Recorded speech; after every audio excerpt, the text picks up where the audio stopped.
In this video, I will show you how to set tabs in Microsoft Word. As you can see, I have a vocabulary quiz here that I've created for my students, and it's supposed to be a matching quiz where they match the definition to the vocabulary term. And this was very easy for me to create because I used tabs and set them for this paragraph. Let's take a look at how I did it. So I'm just going to highlight and copy the first part of this quiz, and then I'll go here to the upper left and hold the Enter key for just a couple of seconds to create some space here at the top of the document, and then I'll click and paste in what I copied. So here I could simply type 1 and type in my first vocabulary term. And in situations like this, a lot of teachers and really anyone that uses Microsoft Word who might want to align certain parts of the document, a lot of times you'll just tap spacebar a few times and then put in a blank in this case, and then tap spacebar a few more times to create some more space.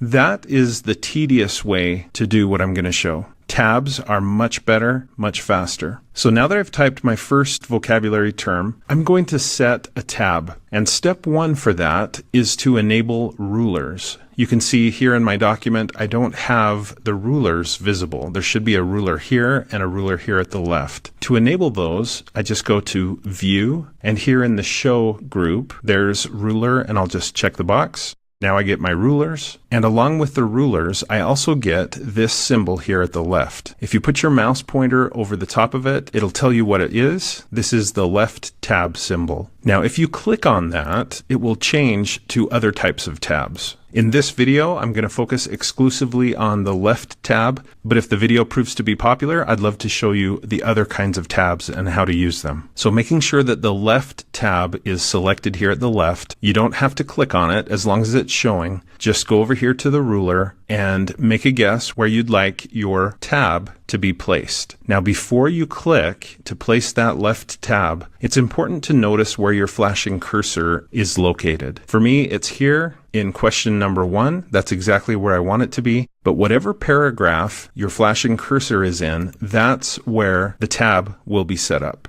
Okay, so I'm happy where the flashing cursor is. I've got the correct tab symbol selected here at the left. So I'm just going to click maybe a couple of notches to the left of 2 inches. So right there. And I'm clicking toward the bottom of the ruler. And you can see now there's what looks like an L. It's really the left tab symbol here on the ruler. While I'm at it, I want to put in a second tab. And this one I want to be right at 3 inches. I now have 2 tabs set up. And now, as long as I'm working in this paragraph, those should be set in place and ready to use. Let's try it. Now that I've typed my word, I'll tap the Tab button, and notice what it does. It creates space and moves the flashing cursor exactly where my first tab is set up. So now I can hold Shift and tap the minus sign on the keyboard to put in a blank space for the students to enter their answer in. I'll tap Tab again, and the flashing cursor goes to my second manual tab that I inserted. So I'll type a written document,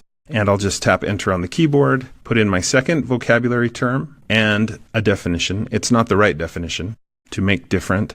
And then I could just continue to create this quiz for my students. But the beautiful thing about this is no matter how many letters the vocabulary word has, if I tap Tab, it gets me to the exact right place. So I can put in my blank, tap Tab again, I go to the exact right place for the definition. Now, what if, as I'm creating this quiz, what if the vocabulary word is too long? If I tap Tab, it can't tab to the perfect spot here, so it just goes to the second tab. So what would you do in a situation like this? And what I can do is click and drag to select the paragraph, and then I'll go up here to the ruler, and I'll just click on that left tab symbol, and I'll drag it to the new place on the ruler where I want the tab to be, maybe right there. And then I release the mouse button, and I've adjusted it. If something goes wrong and you feel like you've ruined one of the tabs, or it's just completely bad, you want to remove it for any reason, all you have to do is notice where your flashing cursor is, and then go up to the ruler and just left click on the left tab symbol and pull it down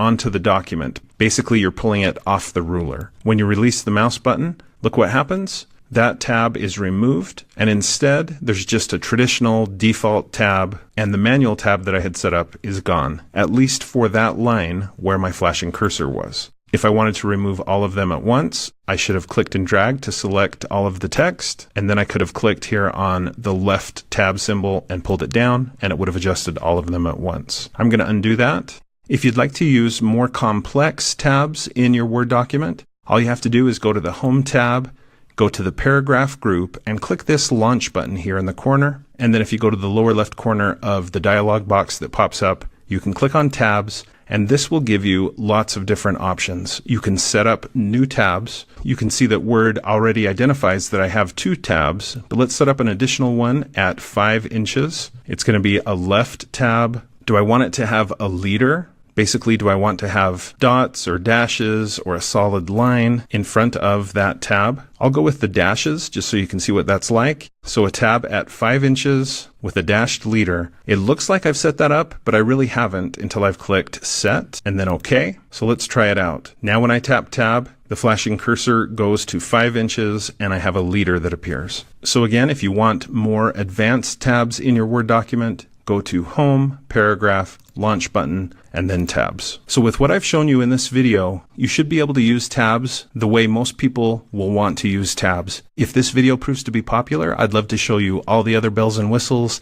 the other types of tabs that you can use and how they work. So leave a comment below the video if you'd be interested in another video on tabs in Microsoft Word. I hope